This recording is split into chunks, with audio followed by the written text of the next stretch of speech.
Pembunuhan terhadap ibu dan anak yang terjadi di Kota Kupang beberapa waktu lalu masih meninggalkan sejumlah pertanyaan yang juga dirasa janggal oleh banyak masyarakat yang mengikuti keseluruhan proses sejak dari menghilangnya ibu dan anak, ditemukan dalam kondisi meninggal, kemudian pelaku RB menyerahkan diri.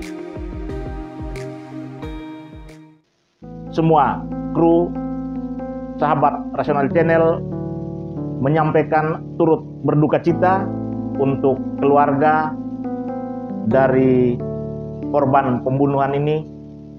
Rasa bela sungkawa ini kami ungkapkan, kami sampaikan sebagai wujud partisipasi rasa simpati kami terhadap duka keluarga, terhadap apa yang menjadi kegelisahan keluarga dan apa yang menjadi kegelisahan masyarakat. Semoga apa yang kami suarakan dalam konten kami kali ini mewakili banyak suara di luar sana, banyak pernyataan, banyak tanggapan, banyak harapan dari sekian banyak masyarakat yang mengikuti perjalanan kasus ini, dan harapannya semoga kasus ini dapat segera dituntaskan dengan tetap memberikan ruang kepada pihak kepolisian bekerja secara profesional sambil tetap mampu menjawab kegelisahan harapan masyarakat secara cerdas dan terang benderang. Kasus pembunuhan ibu dan anak almarhum Astri dan bayi tercinta Lael beberapa waktu lalu di Kota Kupang memang meninggalkan luka yang mendalam, bukan saja bagi keluarga, tetapi juga bagi seluruh masyarakat Kota Kupang. Pembunuhan yang dinilai sangat sadis, sangat tidak beradab, sangat kejam, keluar dari norma-norma kemanusiaan, memang meninggalkan kesan, meninggalkan sesuatu yang begitu buruk bagi wajah Kota Kupang, wajah Nusa Tenggara Timur yang kita kenal sebagai daerah yang sangat berbudaya, daerah yang meletakkan kasih di atas segalanya. Jika kita lihat rentetan peristiwa sejak hilangnya Astrid, sampai ditemukan jenazah Astrid dan bayi mungil terkasihnya, kemudian pada tanggal 2 Desember pelaku menyerahkan diri, lalu justifikasi polisi yang menetapkan pasal 338 dan menetapkan RB sebagai pelaku tunggal. Bagi masyarakat awam, bagi banyak pemerhati kasus ini, semua merasa ada kejanggalan. Pertama, terhadap penerapan pasal 338 tentang pembunuhan. Yang kedua, terkait penetapan pelaku tunggal. Dalam konteks merangkai seluruh kejadian, saat Astrid dan bayinya dijemput, dibawa ke kos-kosan, kemudian dijemput lagi oleh pihak lain, lalu sampai akhirnya terjadi pembunuhan, ditemukan jenazahnya, kemudian dicari pelakunya dengan rentang waktu yang cukup panjang, menunjukkan sebuah rangkaian peristiwa yang sesungguhnya bagi kalangan awam secara psikologis sangat tidak masuk akal jika ini adalah sebuah kejadian spontan tanpa rencana dan tidak melibatkan pihak lain. Sebuah kesimpulan sederhana ini tentu berangkat dari pikiran-pikiran yang sebenarnya mengganggu semua masyarakat, mengganggu semua pemerhati dari kejadian ini, yakni rangkaian peristiwa yang melibatkan orang-orang tertentu yang sebenarnya bisa didalami bahwa peristiwa ini sesungguhnya bukan sebuah peristiwa tunggal, bukan sebuah peristiwa spontan. Apalagi pembunuhan ini dilakukan sekaligus terhadap 2 jiwa. Membunuh kemudian terhadap bayi yang tidak berdosa, balita yang tidak berdosa, dikatakan sebagai tindakan spontan, itu adalah sebuah bentuk kejahatan yang tidak manusiawi. Hanya bisa dilakukan oleh orang dalam keadaan tidak waras. Kasus ini kemudian terbuka ketika seorang operator ekskavator melakukan penggalian pada pipa spam dan menemukan ada jenazah ibu dan anak. Rentang waktu kejadian ini sebenarnya menunjukkan kepada semua kita bahwa pelaku dengan sangat terencana, dengan sangat mahir menyembunyikan aib dari perbuatan pidananya. Sangat tidak masuk akal jika seseorang melakukan pembunuhan atau melakukan tindakan pidana secara spontan, kemudian secara rapi menyimpan semua tindak pidananya ini. Sesuatu yang disimpan secara baik, dirangkai secara baik, hanya mungkin muncul dari satu kegiatan terencana. Banyak sudah pernyataan bukan saja dari masyarakat yang ramai di media sosial, tapi juga dari pegiat hukum, aktivis HAM, mencurigai, mensinyalir, bahkan menyimpulkan secara sederhana bahwa kasus ini mengandung unsur penyertaan. Bahwa ada pihak lain yang terlibat, ada pihak penyerta yang juga terlibat dalam keseluruhan proses ini.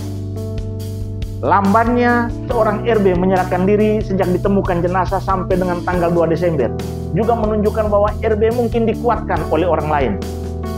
Dalam tanda petik, RB mungkin juga didukung oleh pihak lain menenangkan dirinya untuk tidak perlu menyerahkan diri. Aman-aman saja di luar, sampai ketika justifikasi masyarakat, tekanan masyarakat begitu besar, barulah RB menyerahkan diri. Menyerahkan diri seorang RB ke pihak kepolisian juga perlu dilihat. Apakah memang penyerahan diri ini adalah bentuk RB mengakui kesalahannya, ataukah RB sementara menutup pelaku lain yang terlibat dalam proses ini?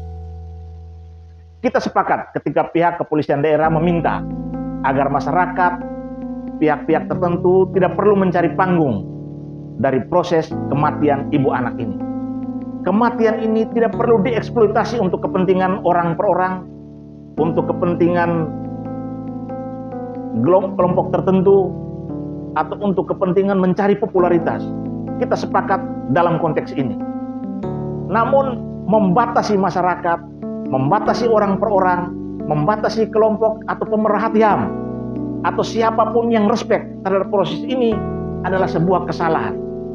Karena masyarakat harus terus memantau, mengawal agar proses ini dapat terang benderang sampai tuntas pada menentukan siapa yang salah, apakah ada keterlibatan, ada unsur perencanaan atau tidak. Kita sepakat memberikan ruang ini kepada polisi untuk bekerja secara jujur.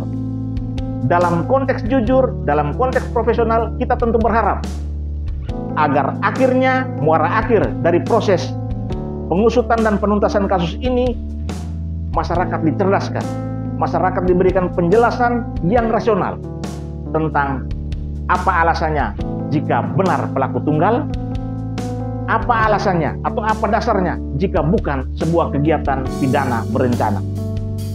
Penjelasan yang tuntas, penjelasan yang terang benderang akan menaikkan tingkat kepercayaan masyarakat terhadap institusi polisi yang saat ini berada pada ranking 3 nasional sebagai institusi yang paling dipercaya oleh masyarakat.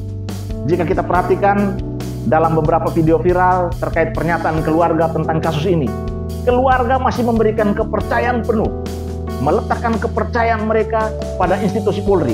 Mereka yakin pihak kepolisian akan mengungkap kasus ini secara jelas. Siapa pelakunya, terencana atau tidak terencana, ada unsur penyertaan atau tidak ada unsur penyertaan. Tentunya harapan keluarga ini tidak dalam rangka merusak daulat atau kedaulatan institusi Polri untuk secara mandiri dan profesional mengungkap kasus ini. Mereka berharap sama seperti harapan masyarakat, sama seperti harapan semua pegiat kemanusiaan, agar kasus ini dapat segera diungkapkan. Kasus ini memberikan pencerahan kepada masyarakat tentang bagaimana duduk perkara sesungguhnya. Dan kasus ini sebagai satu-satunya atau salah satu jalan bagi masyarakat dalam rangka tetap menjaga rasa kepercayaannya terhadap institusi kepolisian.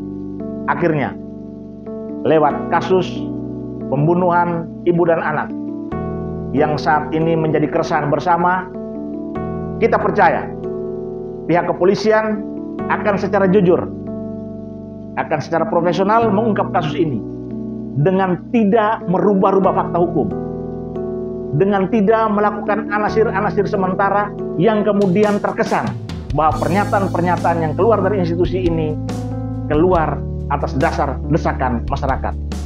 Tapi setiap pernyataan yang keluar dari institusi Polri adalah pernyataan yang keluar karena analisa berdasarkan fakta hukum yang benar dan terang. Mari kita jaga Kota Kupang tetap menjadi kota kasih. Jangan biarkan pembunuh-pembunuh lain bersembunyi di luar dan menggunakan tangan-tangan lain untuk membentengi diri mereka sambil mereka tetap merayakan kemenangan mereka karena selalu ada nyawa yang mereka ambil.